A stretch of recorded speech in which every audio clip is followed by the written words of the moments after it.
Rebel సాబ్ ఆ lyric నేనే రాశా. సరే ఇది నువ్వు దయ్యాన్ని పంపించేవా, అది వాడిన మైక్ ఇది. ఓ మంచిదే కదా డార్లింగ్, ఆ దెయ్యం వల్లే 4 డబ్బులు వస్తున్నాయి ఇప్పుడు. అంటే బస్ స్టాప్ నుంచి ఈరోజు ఎయిర్పోర్ట్ దాకా వచ్చావు.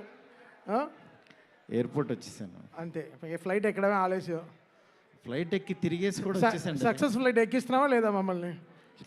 అది నీ చేతుల్లోనే ఉంది, నువ్వే కొడుతున్నావు అక్కడ. నా పని అయిపోయింది. నువ్వు ఎంత బాగా కొడితే. డార్లింగ్ చూడండి డార్లింగ్, అసలు ఫస్ట్ రోజు నుంచి ఈ మాట మీదే ఉన్నాడు. సరే మాట్లాడు, చెప్పు డార్లింగ్. నీ వెనక్కే నేను. చాలా మాట్లాడాలనుంది, చాలా చెప్పాలనుంది, కాకపోతే అన్నీ చెప్పు డార్లింగ్. నేను వెయిట్ చేస్తా. నీకు చాలా కామెడీగా ఉంది డార్లింగ్. మన అంతే కదా darling. Anyway thank you so much. First of all రెబల్స్కి చాలా థ్యాంక్స్. ఎందుకంటే నేను తీసిన సినిమాని బిగినింగ్ నుంచి నన్ను ఎంకరేజ్ చేస్తూ ఇంత దూరం తీసుకొచ్చారు. అసలు ఈ సినిమా, ఈ మూమెంటు, ఈ ఈవెంటు ఇక్కడికి వస్తాను అని అనుకుంటున్నానంటే కారణం ఇద్దరే. ఒకళ్ళు నా కింగ్ సైజ్ కట్అవుటు రెబల్ స్టార్, అట్లాగే ఈ సినిమాని మేమెంత ప్రేమించినా సరే వెనకడుగు వేయకుండా మమ్మల్ని నడిపించిన వ్యక్తి విశ్వ సార్. మీకు ఎప్పటికీ రుణపడి ఉంటాను సార్. ఎందుకనంటే ఆయన లైఫ్ పెట్టేశారు ఈ సినిమాకి. పీపుల్స్ మీడియా మొత్తం, పీపుల్స్ మీడియా స్టాఫ్ కానీ, పీపుల్స్ మీడియాలో పనిచేసే ప్రతి ఒక్కళ్ళు కానీ, మనం ఈరోజు ఏదో ఇది నేను చెప్తున్నాను, ఒక సాదా సీదా ఒక ఫంక్షన్ కాదు ఇది. దీని వెనకాల చాలా కష్టం ఉంది, అంత ఈజీ కాదు. మేము ఒక రెబల్ స్టార్ని తీసుకుని వచ్చి, ప్రభాస్ గారిని తీసుకుని వచ్చి భోజనం పెట్టి పంపించేసే అలాంటి సినిమా తీయలేదు ఇది. ఆయన్ని తెచ్చుకున్నప్పుడు అలాంటి ఆ రేంజ్ ఫుడ్డే పెట్టాలని ఫిక్స్ అయ్యాం. అందుకని మీకు నేను చెప్తున్నాను, థియేటర్కి వచ్చిన వాళ్ళకి మాత్రం 100% ఎంత ఎఫర్ట్ పెట్టామో మీకు కళ్ళకు కనపడుతుంది. నెక్స్ట్ అసలు ఈ జర్నీ ఇక్కడ కొంచెం మాట్లాడాలి. నన్ను మా ఫ్రెండ్స్ అందరం మాట్లాడమని చెప్తున్నారు. అంటే కథల్లోనూ, చరిత్రలోనూ, పుస్తకాల్లోనూ వింటూ ఉంటాం, ఆ దేవుడు అలా కిందకి దిగొచ్చాడు, కనకదుర్గమ్మ ఒక రిక్షావాడు కోసం కిందకు వచ్చింది, ఇట్లా వింటూ ఉంటాం, ఆ పుస్తకాల్లో చదువుతూ ఉంటాం. నా రియల్ లైఫ్లో ఆదిపురుష జరుగుతున్నప్పుడు బాంబే నుంచి కాల్ వచ్చింది. ఆయన రాముడు గెటప్లో ఉన్నప్పుడు ఈ మారుతి వెళ్ళాడు ఆయన దగ్గరికి. వెళ్ళిన తర్వాత అలా మా పరిచయం స్టార్ట్ అయింది. ఆయన ఆ రోజు బాగా నవ్వించానని అనుకున్నాను. కానీ ఆయన అంటే ఆయనకు అసలు అవసరం లేదు. ఎందుకంటే బాహుబలి హీరో. కాశ్మీర్ వెళ్ళినా, ఆఫ్రికా వెళ్ళినా, ఇంకెక్కడికో మసైబారా అని ఏదో మారుమూల గ్రామం సౌత్ ఆఫ్రికాలో ఎక్కడో వెళ్తే నేను ఫిల్మ్ డైరెక్టర్ని అన్నా. అవునా అన్నాడు, పైనుంచి కింద చూశాడు. నా హీరో ఎవరో తెలుసా అన్నా. అంటే ఎవరని అన్నాడు. ప్రభాస్ అన్న. ఓ బాహుబలి హీరోనా అన్నాడు. అంటే మసైబారాలో ఒక వేరే జాతి వాళ్ళకు కూడా తెలిసిపోయారు ఆయన. నిజంగా రాజమౌళి గారికి ప్రతి డైరెక్టరు చాలా రుణపడి ఉన్నాం. ఎందుకనంటే ఇవాళ పాన్ ఇండియా అని అందరూ కాల్ రేస్కి తిరుగుతున్నాం, కానీ ఒక వ్యక్తి లైఫ్ పెట్టేసి ఒక మీడియం రేంజ్ హీరోని ఒక పాన్ ఇండియాకి పరిచయం చేసి ప్రపంచానికి ఈరోజు ఒక పెద్ద కటౌట్ని నిలబెట్టారు ఆయన.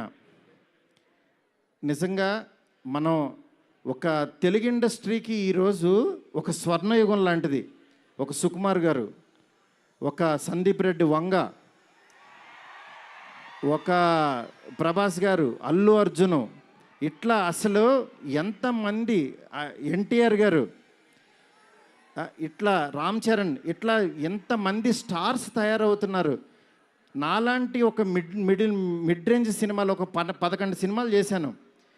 నా రేంజ్లో నేను చేసుకుంటూ వెళ్ళిపోతున్నా. అలాంటి వాడిని కూడా నువ్వు ఇక్కడ కాదురా బాబు, నువ్వు రెబల్ యూనివర్సిటీలో జాయిన్ అవ్వు, నువ్వు పెద్దోడవు అని ఆ వ్యక్తి తీసుకొచ్చి నన్ను ఇక్కడ నుంచోబెట్టారు.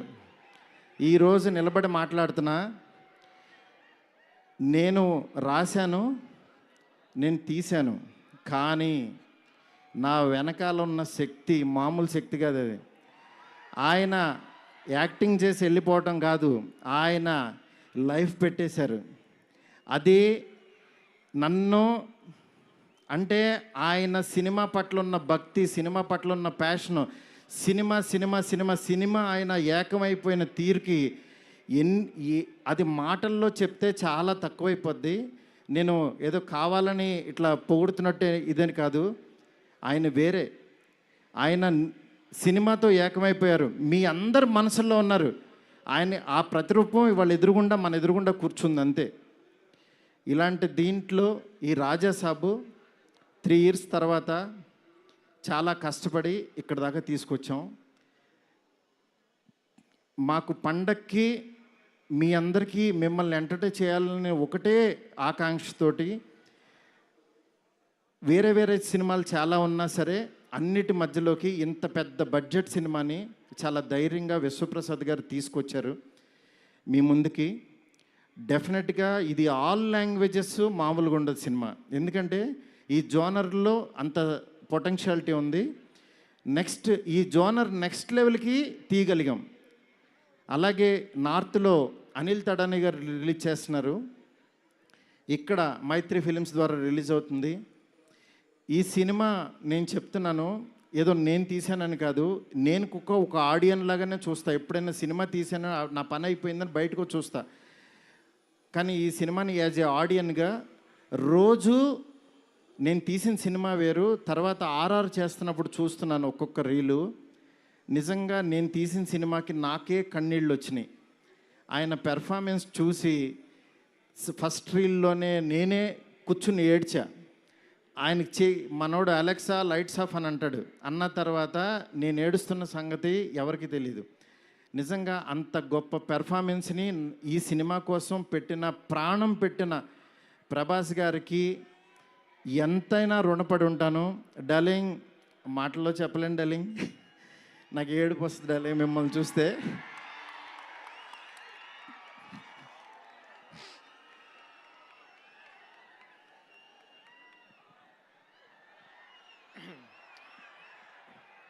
ఏ ఇష్యూనైనా టిష్యూ లాగా చూస్తావు, నువ్వు ఏడుస్తే బాధగా ఉండాలి. SKN, we need your power. ఇంకా ఇప్పడానికి ఏం లేదు, షర్ట్ ఇప్పటి you did something.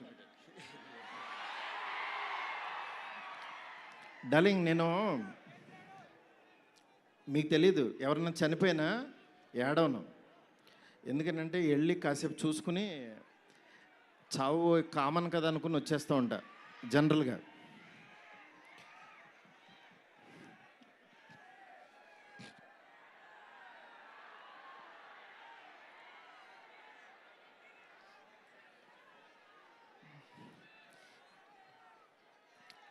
Okay, sorry darling, ఎందుకంటే ఇది ఉండిపోయింది లోపల, ఇదంతా నా స్ట్రెస్.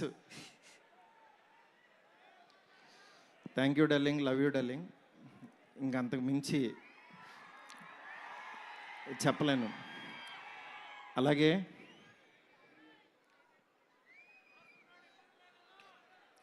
ఈ సినిమాకి మాలవిక, నిధి, రిధి ఒక్కళ్ళు కాదు, ప్రభాస్, సీనన్న, నెక్స్ట్ అట్లా ప్రతి ఒక్కళ్ళు చాలా ఎంత ఎఫర్ట్ పెట్టారు. Thank you so much. మీరు ఎదురుగుండా ఉంటే నా వల్ల కాదు.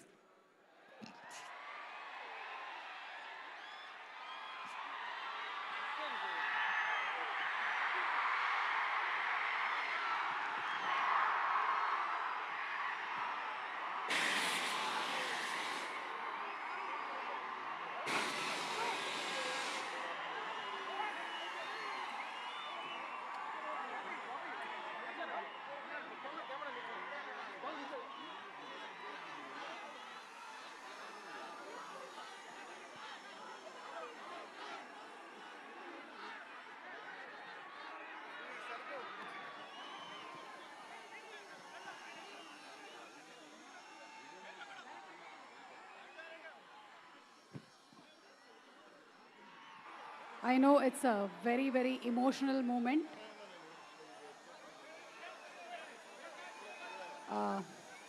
Maruti Garu, almost 3 years of journey, 3 years of friendship, 3 years of love. 3 సంవత్సరాలు కష్టం బయటకు వచ్చింది.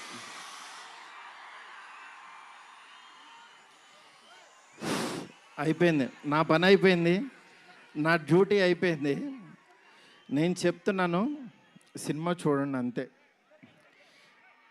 సినిమా చూడండి. సినిమాలో మిమ్మల్ని ఎక్కడన్నా 1% డిస్సాటిస్ఫాక్షన్ చేసినా నా ఇంటి అడ్రస్ పెడతా, రండి. 1% రెబల్స్ కానీ, ఫ్యాన్స్ కానీ, ఫ్యామిలీస్ కానీ, ఈయన్ని ప్రేమించే ఎవరైనా సరే మమ్మల్ని డిసప్పాయింట్ చేసావు మారుతి అని అంటే, విల్లా నెంబర్ 17 గుర్తుపెట్టుకోండి, కొండాపూర్లో ఉంటుంది, కొల్లా లగ్జూరియా, అక్కడికి రండి. ఇన్ని రోజులు మట్టి నేను ఈయన ఫోటోని ఇట్లా చూపిస్తూ ఉన్నాను కదా, ఇప్పుడు ఈయన్నే చూపిస్తున్నా. Vishwa sir, please come sir.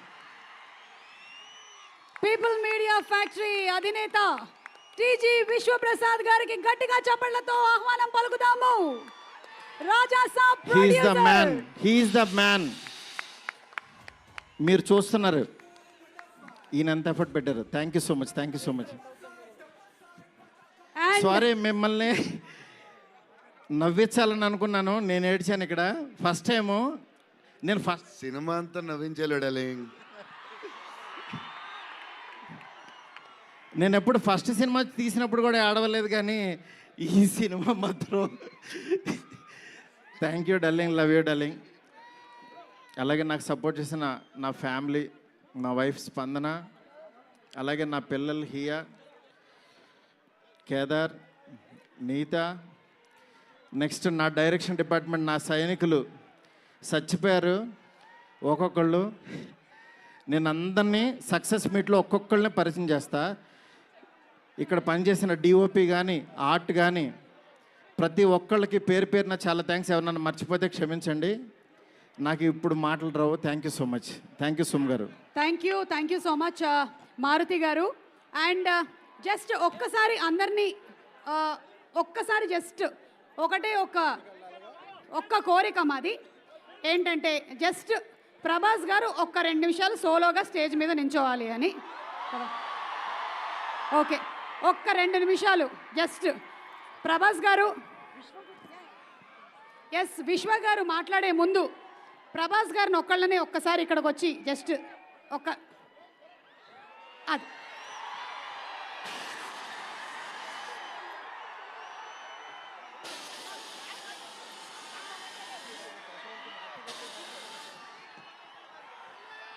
one of India's biggest superstars, our darling rebel star Prabhas garu. And ఇప్పుడు